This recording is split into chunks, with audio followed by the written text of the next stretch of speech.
Dunkirk happened and the Germans got to France, this was the danger spot for the invasion. The whole beach along here was covered with like scaffolding rigged up to prevent people from coming ashore, with mines hung on them, and barbed wire all along over right, that. You couldn't get near the beach at all. Nobody was allowed down there. Well, a few people. My uncle, who was a fisherman at Kingsland, he had a gap left for him to get his boat through, but did he? Yes, he did. He was allowed to go fishing? Yes, it was just as well, because he rescued the crew of a Wellington bomber.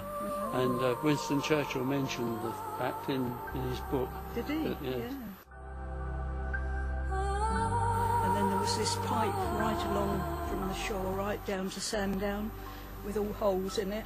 And the hotel, is it the Beach Hotel? Yes, I think top so, of Broad yes. Street, was full of oil, tanks of oil, which if an invasion happened, they would set the whole of the shore alight to stop the Germans landing here. Yes. The Nora, the Dutch vessel, it was mined, wasn't it, off here, and then beached. But they didn't allow for the tide. When the tide came up, it really floated, drifted down, and went through the pier. Yeah, I and stood and watched it go through. It lay on its side. I can't remember really what it had, because people were going there to, like to get the I don't know what the cargo was. I thought it was food and that, but it laid there for a long time, because it broke the pier right in half. The Germans used to fly these seaplanes. They were very boldly decorated with red crosses, as if they were first aid aircraft. But they thought that they were either laying mines or gathering information. So one day, some Spitfires forced one to land, and I think that they discovered that it was carrying sort of spy equipment.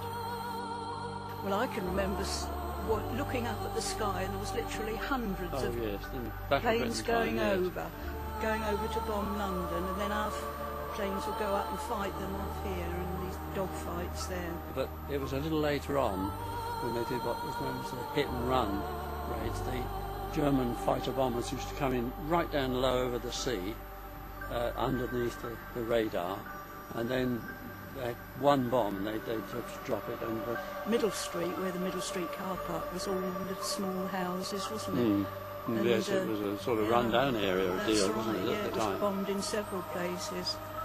Well, all over Deal, really. Gladstone Road, Blenheim Road, Seafront, North Deal, everywhere, wasn't it? I went to Canterbury the night of the Blitz on my motorbike, and saw that all on fire.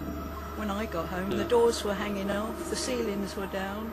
My poor mother and dad were there clearing it all up. It just happened. It was all a bit frightening. Yes, but there we are, we survived. Yeah, that's right.